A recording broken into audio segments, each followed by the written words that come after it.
All right. Hello and welcome back, everybody. It is I. Now, last time we did some Scarlet Monastery and we're still trying to reach the goal of 100 gold to buy a mount. Still couldn't do it. I ran more Scarlets and I did some more questing.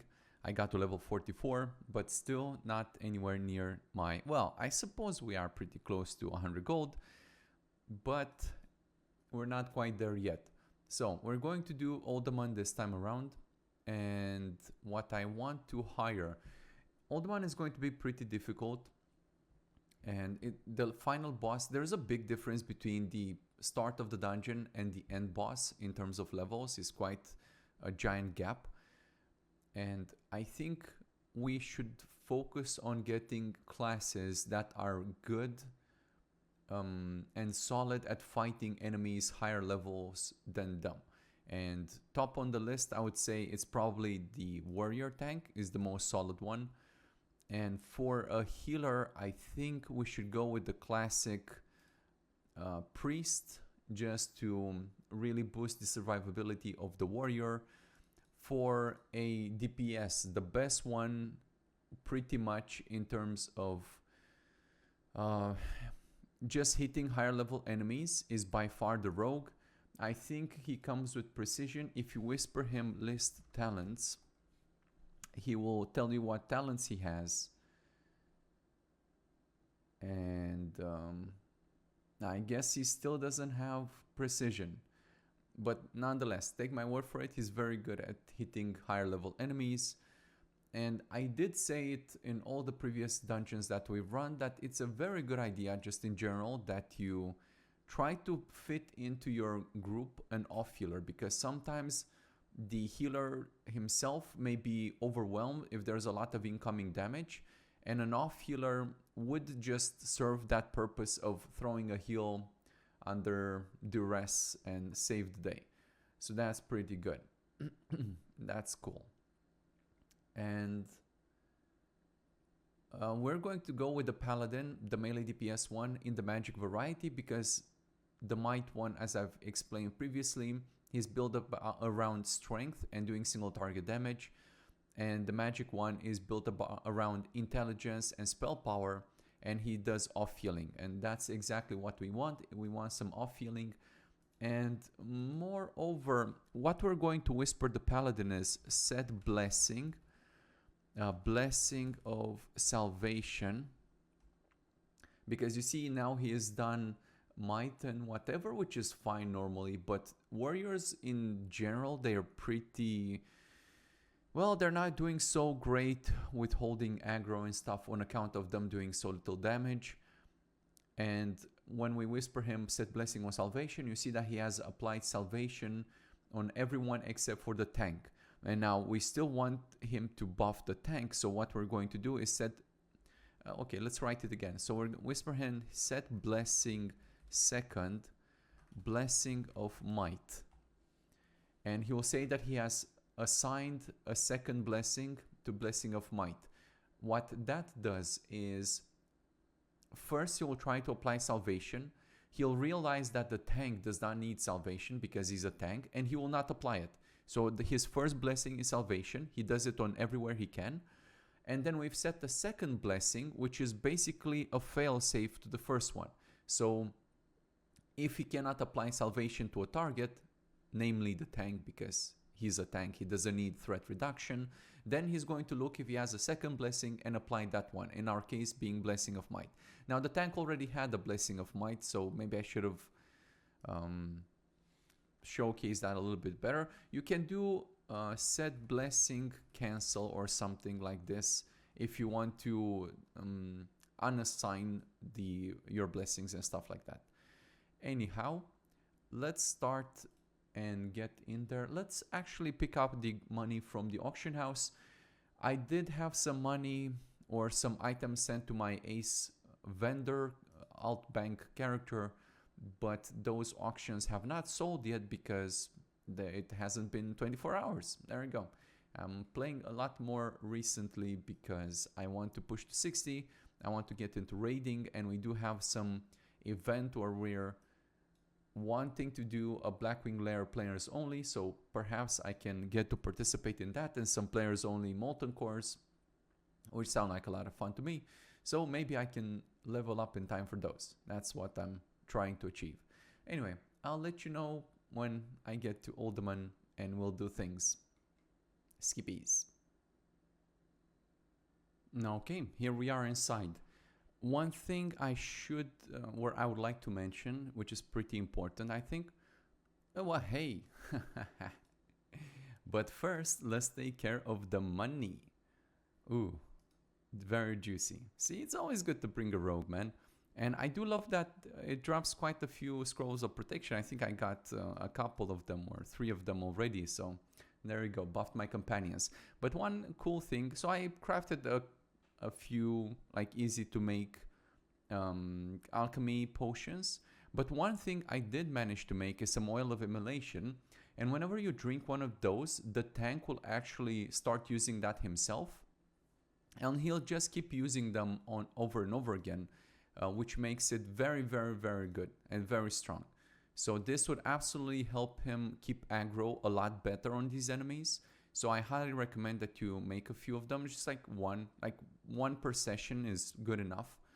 And that goes a very long way to maintaining his aggro on targets. Very, very good. Just the fact that he keeps using them infinitely, basically, it's amazing, like simply amazing. Because normally this thing only lasts 15 seconds, right? But this guy just keeps chugging them over and over again. So that's pretty damn good.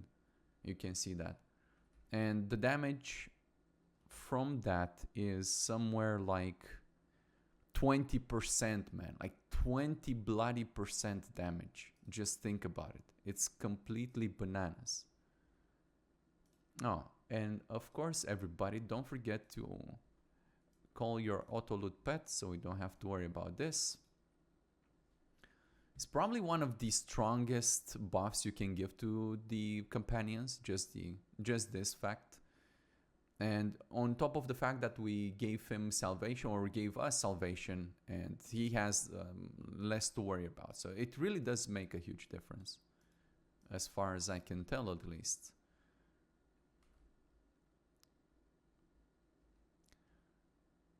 And as I promised, the rogue is doing some absolutely insane amount of damage. Like, it's not even remotely close. And that's just what you can expect from it. And really, like, people think daggers are not good or something like this, but in reality they are, I don't know, just provably very, very strong. It's the same situation with the hunter. Everybody says, oh, don't pick up the hunter, but the hunter tops off the damage meters. And I'm kind of sad we don't have a hunter, because I told you in the previous video, there's a little bit of a rivalry going on here between the hunter and between the hunter and the rogue. But yeah,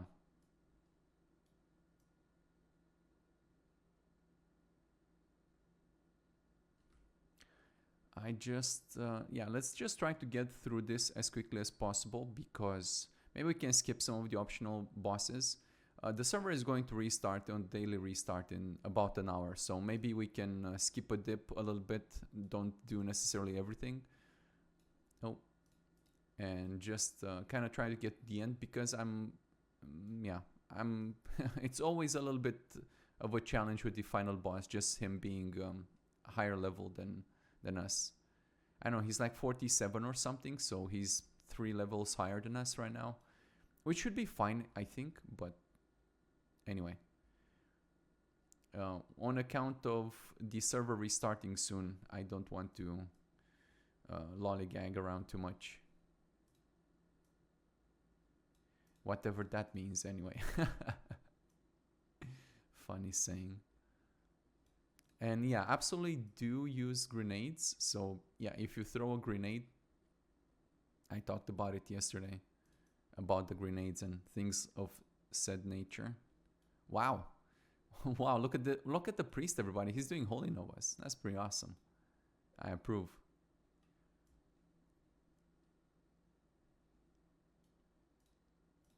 Yeah, these guys are pretty easy right now. If I had come here sooner, it would definitely be more problematic. I am maxed out on spirit, by the way. My spirit is over the 100 cap. We do get a priest now, and the priest is able to give us divine spirit, which means if you want to rock with a priest in your group, then you can maybe start replacing some of your spirit gear with just anything that's your main stat, like strength if you're a warrior, agility for rogues and hunters, and things of that nature. I'm just gonna wait a little bit for mana here. We do have about an hour until restart. We should be able to get to the end, I think. We are very, very strong. Very strong. Just like the bloody warrior, man. The bloody warrior. The paladin is giving him more reflect from retribution aura. So the paladin is doing a lot of good things. Even though it may seem like his damage is not great, it's not all about the damage, guys. I said many times, vanilla or just any games of this nature in general, they're not meant for you to, at least while leveling, to min-max it in some particular way. And the companions are kind of illegal in this sense because they have very good gear and everything. In this particular situation, it's good that you come toggle if you want to skip the scorpions down there. If you're lower level, you may kind of have a problem. If they may aggro you from a higher distance, but otherwise, if you want to skip them, just come toggle and try to hug the wall. I think in this situation, had they aggroed on us, we would have been fine because we have a lot of AoE. You see, even the priest is doing holy novas, and we're also high level enough that we wouldn't have a problem. Plus, I think the cooldown on the dynamite is up, so yeah, we'll probably just chuck some of those and blast them in a second.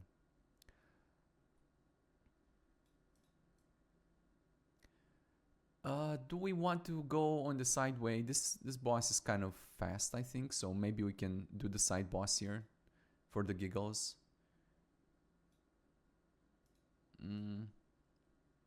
Maybe.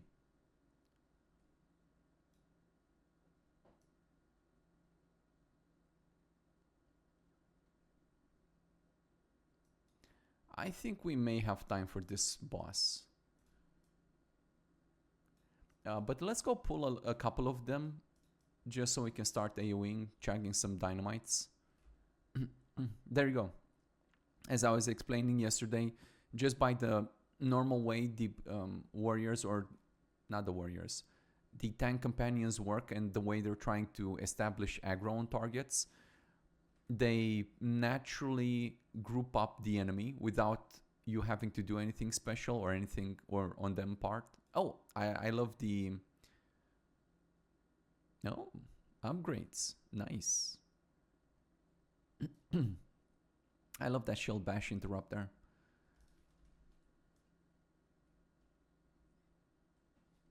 So they're naturally gathering all the enemies into one small little group, and then they're throwing some dynamites at them. Pretty good.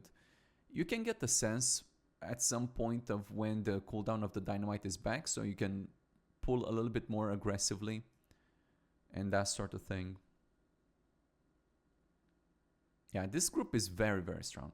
I'm glad we went with the warrior. The warrior is very good at mitigating damage, which is why I picked him for this dungeon in particular, because the final boss, in my experience, has always been more difficult.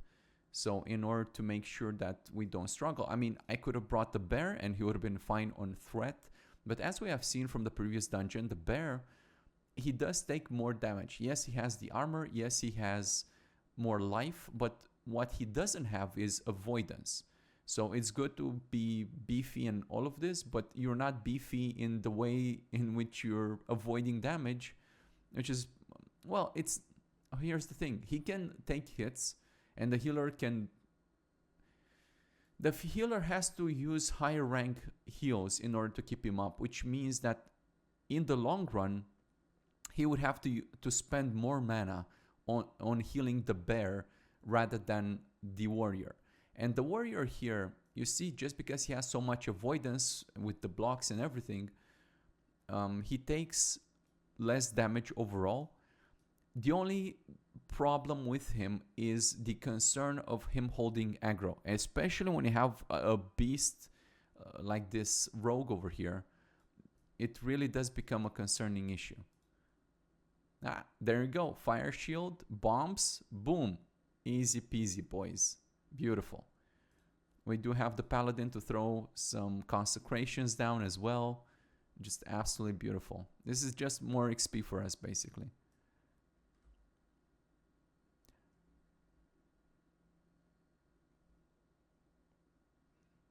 Maybe we have time. We've been doing pretty well so far. Oh, yeah. No.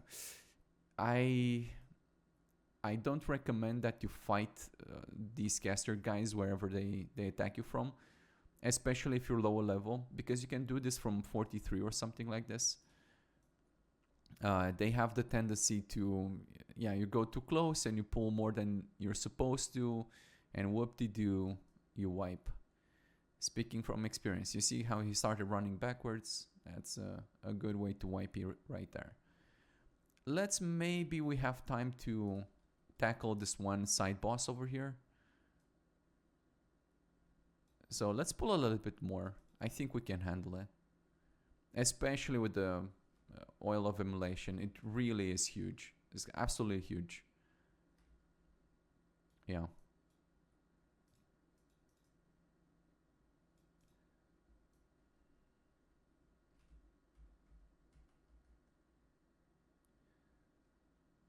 And you can even see if you paid a little bit attention yesterday to how much damage the the druid was taking. You could see yesterday that he was taking some pretty huge hits, and that really forced the healer to, like, yeah. If we had an off healer yesterday, maybe things could have gone better, but the druid did die a couple of times just on account of the fact that the paladin didn't have enough throughput. Just because the druid takes more damage, didn't have an off healer, Bob's your uncle, we pulled more than we should have, and we got deaded. But the priest is very good, and it's even better. Like, any stamina you can throw on the warrior is absolutely godsend. Like, his effective HP goes through the roof. The more avoidance you have and the more stamina you throw at him, just the more and more effective he becomes. That's why I did craft an elixir of fortitude just to increase his stamina slightly more, and that sort of thing. And little by little, these things start to matter.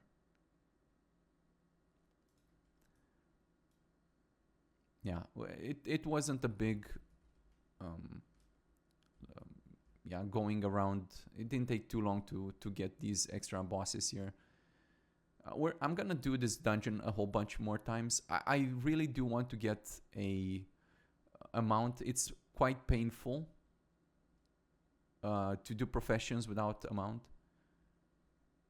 Yeah, we're struggling here. You see the paladin has applied Judgment of Light, which does heal us a little bit more.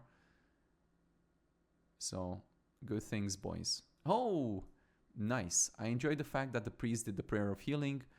Some fists dropped. I didn't even learn plate. I did not learn my spells, everybody. I'm really trying to save up for a mount. So I'm very stingy on spending money on anything right now.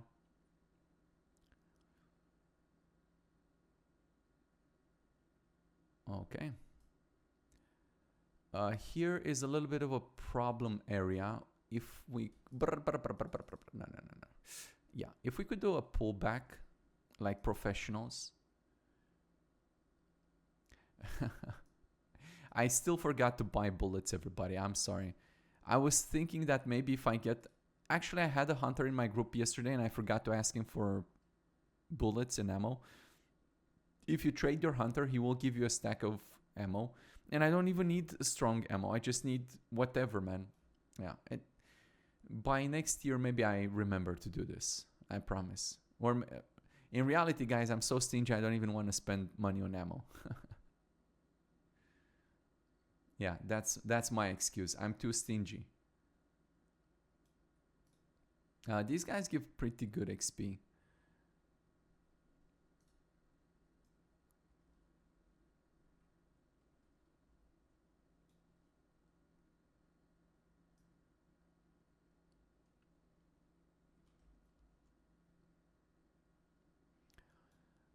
It's not particularly as the best thing that we have two warriors in the group, because we both satisfy the same buffs and things like that. But yeah, whatever. It kind of allows me to maybe save a little bit of rage and not use as many of these things. Both him and I were doing Sunder Armors, so that's something that could be useful. Which is typically why my damage is a little bit low, just because, well, I'm not trying particularly hard either, but yeah. I'm doing Sunder Armors, and it's just, you can't really quantify it. It's hard to tell how much of a benefit it gives you when you Sunder, but it's there, man.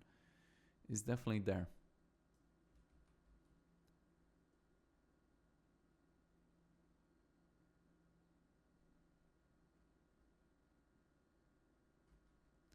Trust the process.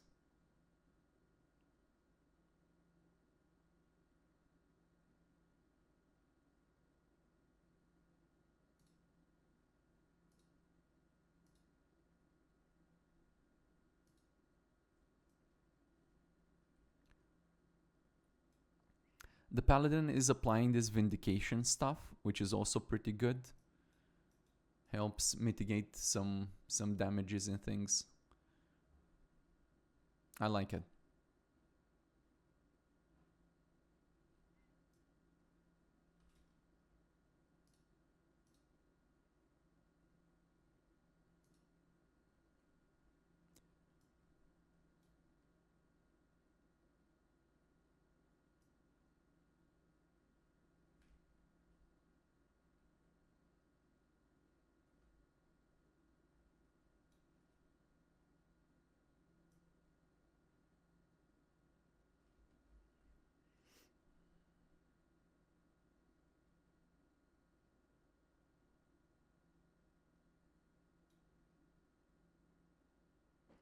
Okay, short mana break here. Yeah, we are getting XPs. It's pretty good. I want to run this dungeon maybe a few more times. See how much money we make out of it. My inventory is getting... let's keep chugging these. I think my guys are already maxed out on scrolls. If you use 3 scrolls, then that's the maximum they can use as well. And beyond the third one, they'll just keep getting charges. So if I haven't explained before, the way consumables work, when you use a consumable, they'll use one as well, and they gain a charge of that consumable. So for as long as they don't die, they'll keep getting charges. Whoa, that's not good. Yeah, maybe we did pull a little bit too dangerously here.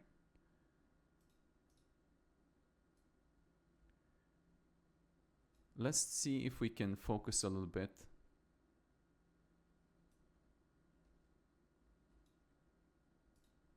Let's get this Geomancer.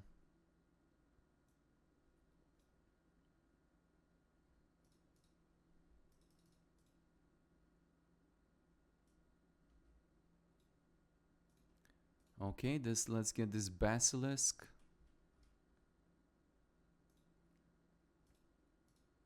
And just keep taking them down one by one.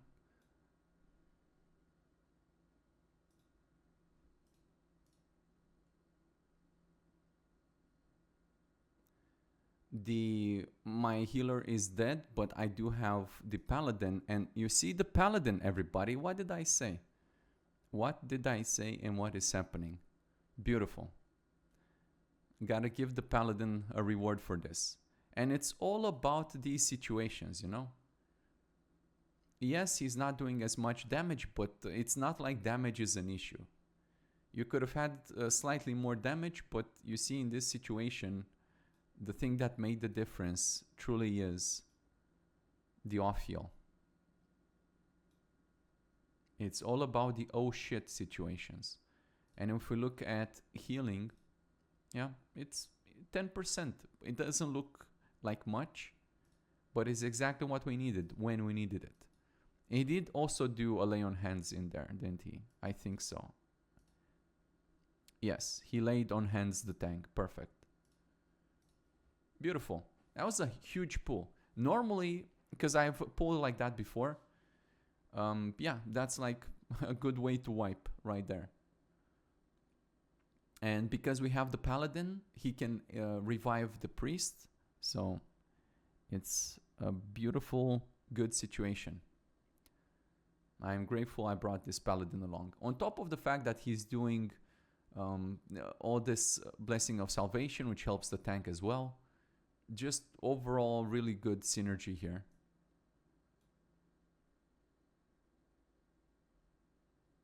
But yes, when you use a consumable, the companions gain a charge of it as well. When they die, they lose the charge. So you can see my priest now, he's not using any more consumables. Yeah, because he might use like a scroll or something, but nothing beyond that. Because he lost the charges when he died. So it's pretty important to try to keep your guys alive and going.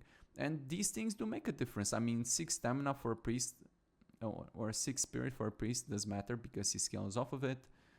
Some extra health and some extra armor and whatever, some intellect buff that he could have used. It's not bad. It's not bad at all.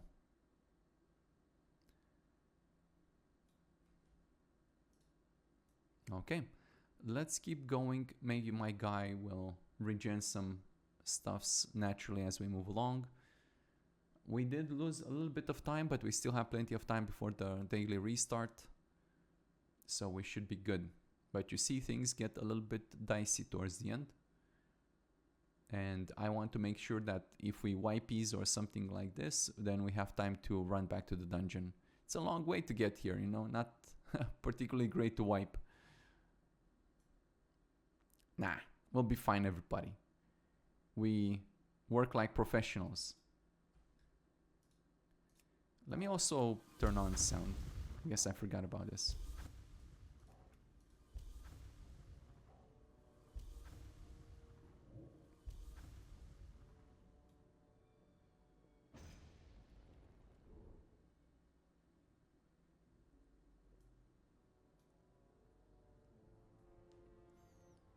I could, for example, just use consumables again, but I would like to save them because if we do wipe, then I have to rebuff the whole group, and that's better than just using them now for only the healer, which it's not bad, of course. It's good for him to be buffed up and ready to go, but I would prefer to wait. So if we can handle it like this, all the better.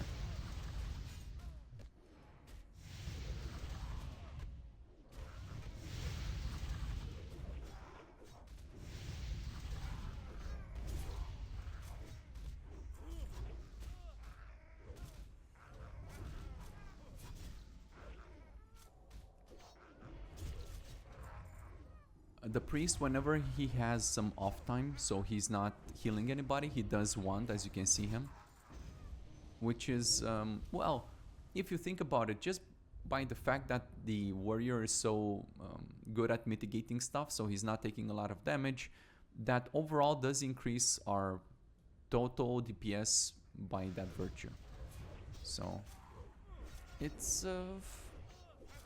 it's all of these things, man. Like, if you really start to think about them as a whole, instead of just looking at the numbers that someone puts out, and you start to consider all the other benefits they bring to the team, it's pretty awesome.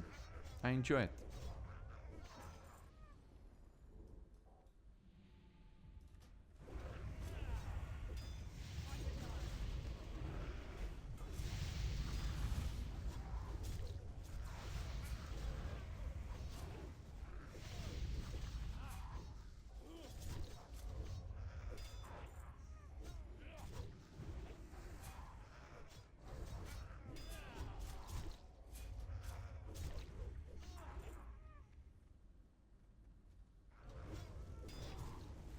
We might want to be a little bit careful here because I had the tendency to pull more than I would like sometimes.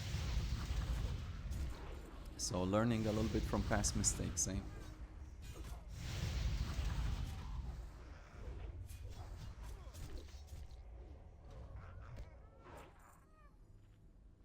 Okay, short mana break. Let's see, while my guys are drinking there, whatever we can throw away to make room for better pieces. Hey, we got more Mage Weave cloth.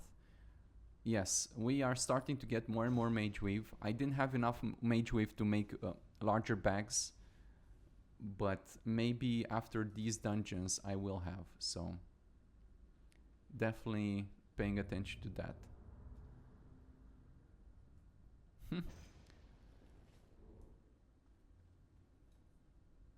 Okay, so pretty scary place. We're going to do pullbacks here.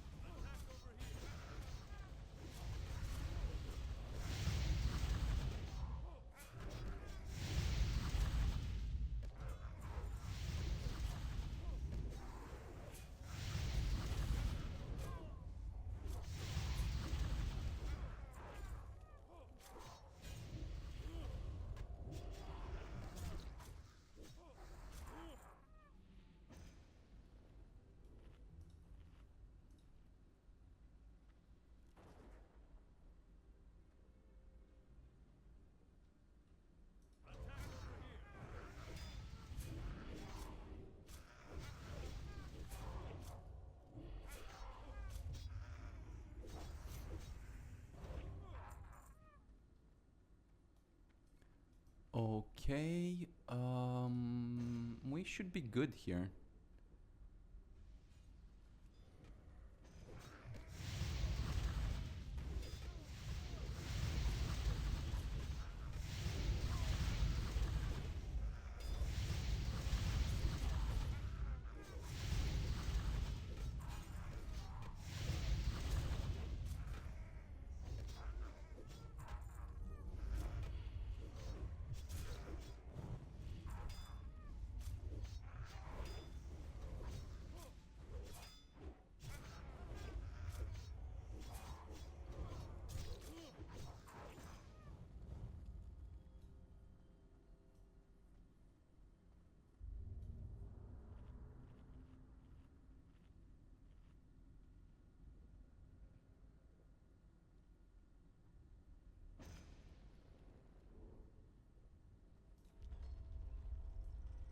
Okay, this part tends to be a little bit dangerous and wipey, but if you do it correctly, and by correctly I mean just gather everybody around this one guy, and it should be okay.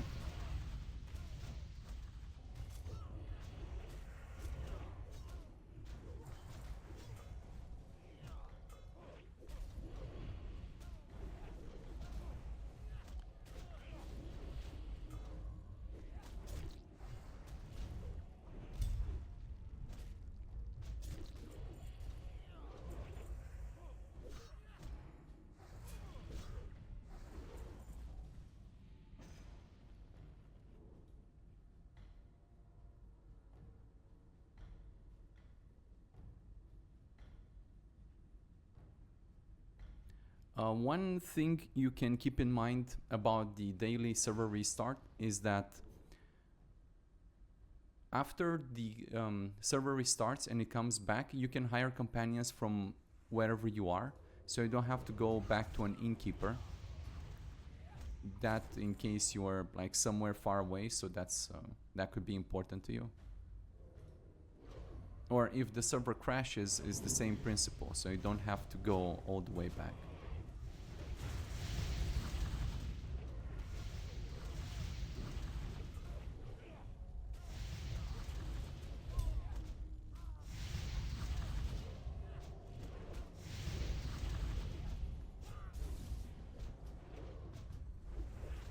Man, that oil of immolation is doing some very good damage.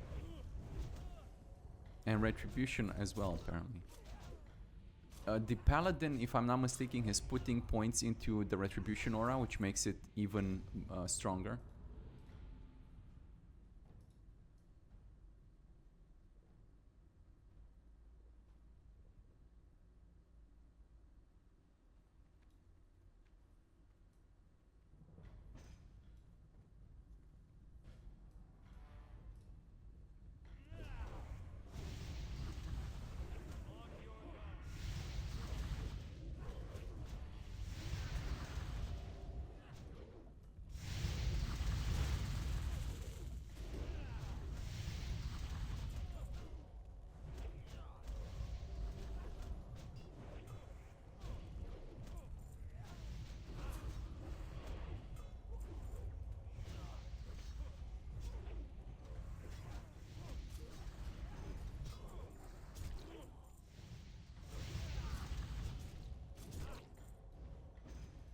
Okay, here's the part that gets a little bit difficult and dicey.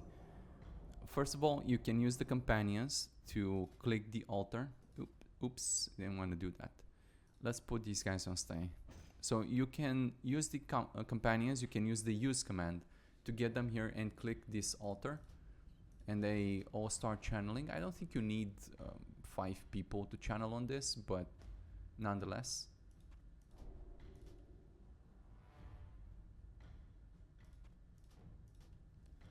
We're just going to wait for the priest to get his mana.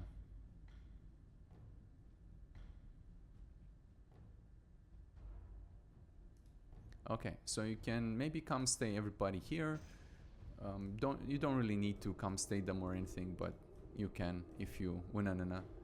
So then they start channeling, and very important, you need to come them and then start them, because otherwise they will keep channeling forever. So it's very important. Yeah, don't keep them or just nudge them, or just use come toggle, come stay, come anything. So they stop channeling and yeah, start attacking basically. Alright, our damage is very good. It's very, very good. We're gonna be going through this no problem.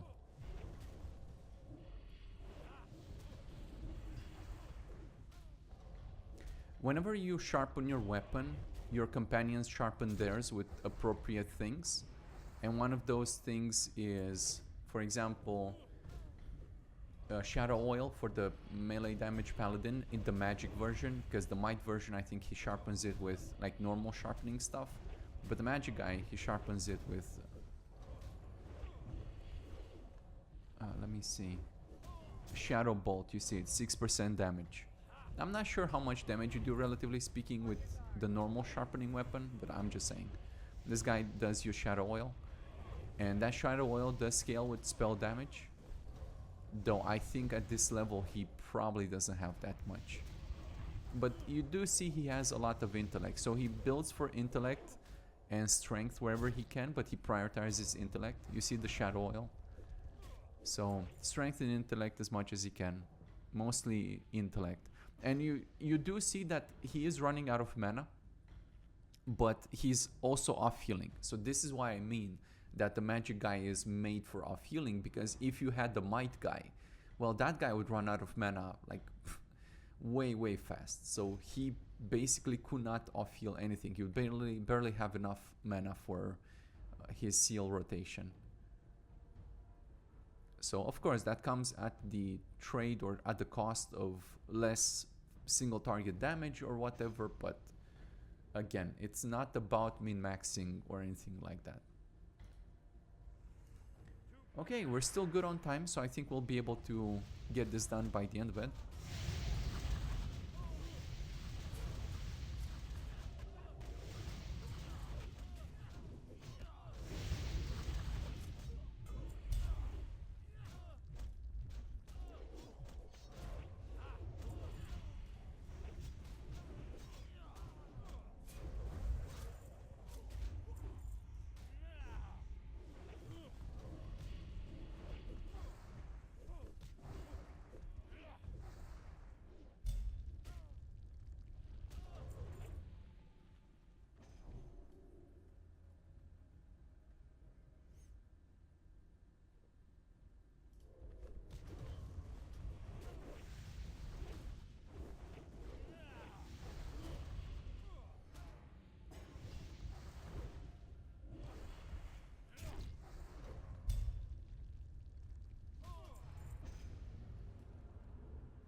It really is great to play a non-mana user because I don't have to worry about anything, man. Like my downtime is basically zero because the healer always fills me up.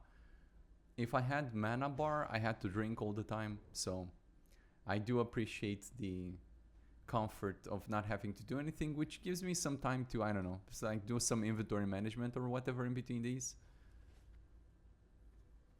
This is gonna be a little bit dicey, but maybe we can handle it. Yeah, let's give it a try for the giggles of it.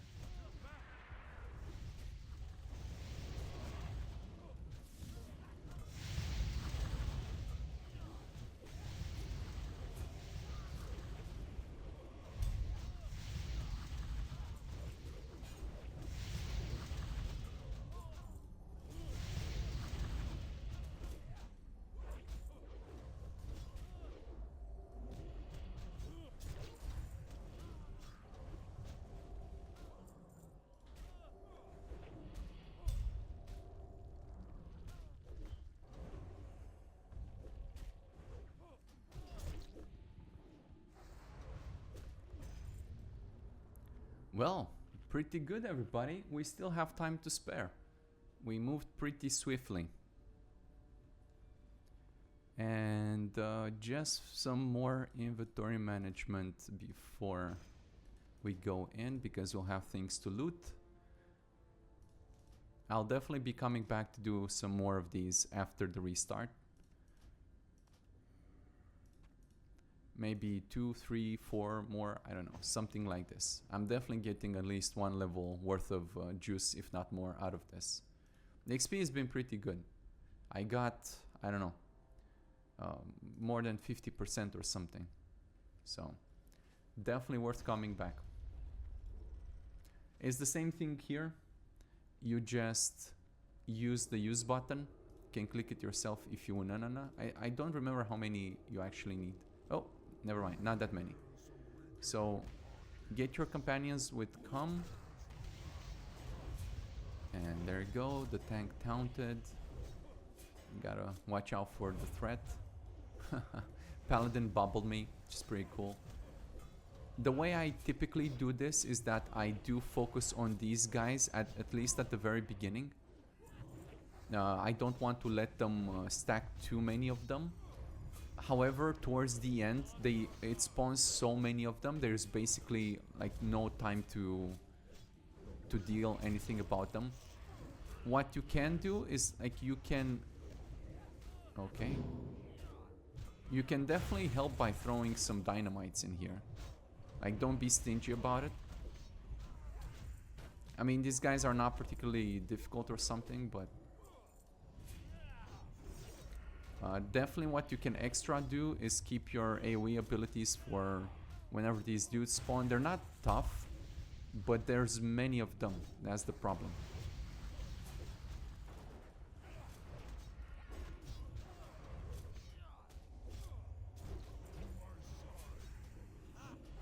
And we're doing very good, by the way. Very, very good. In fact, what you can do is just you can skull the boss. You really want the rogue to stay on target as much as possible so he doesn't lose his combo points. And that's kind of the main thing. So, but I'm very flexible, okay? So I can just switch. I get my sweeping strikes back and Bob's your uncle. Yeah. Very good, everybody. I mean, having done this dungeon many times, I can definitely say this was one of the easiest runs I've had. We even got some ring or whatever. Pretty nice. My warrior equipped that one. So there you go. Smooth run, everyone. Smooth run. I highly recommend the rogue. You can see for yourself why that is. Even though he is using daggers, and seemingly daggers are not that strong, they are very strong. They are very, very strong. Yeah, he did all the good things. I have nothing bad to say about this. Dynamite still 6% of damage, just like, no, 6, 7 to 8% of damage. Even more. Kind of depends on what your personal DPS is. If you're pumping a lot, then of course it will be less damage from the dynamite, but typically speaking, Very good. You can see how much extra damage the priest did just by shooting. Remember that in the previous dungeon in Scarlet Monastery we had a druid or something, and his contribution from dynamite was like 70 something %. So you can see that the priest basically does a lot more, but because he doesn't need to heal as much, right? The tank is just so good at mitigating that it gives a lot of downtime to the priest. So it's a very good combination between the two of them. I highly recommend it. Again, very good idea to bring an off healer. Maybe not necessarily always a paladin, but if it is going to be a paladin, make sure it's the magic variety. You can bring other off healers, like say maybe a priest or something like this, though it kind of depends because we already had a priest, so you kind of have to figure it out there. But this is a very strong composition. I was kind of extra here because I didn't have to provide battle shout, or well, I did sunders here and there, so there's that. Overall, pretty good, smooth run. 44 is pretty much a good level to run this dungeon at. You can run it at 43, but it's a little bit more difficult. But again, just bring a rogue. Rogues are very, very strong in single target. Very strong. Probably the strongest. And yeah, that was it, everybody. The server is going to restart soon, so we're going to end the video here. I'm going to run some more of these on my own. Maybe I'll just post my just the final boss to show you my gold progression or something like this, but you cannot really see it until the items from the auction house come back, so it is what it is. But thanks for watching, and if I don't see you again from these runs, then we'll see what we do next time. Hopefully some higher level dungeon, but I'll really try to focus on getting 100 gold by doing this. I think if I keep at it for a few more hours, I should be able to get there after the restart. So thanks everybody, see you next time, have a good day.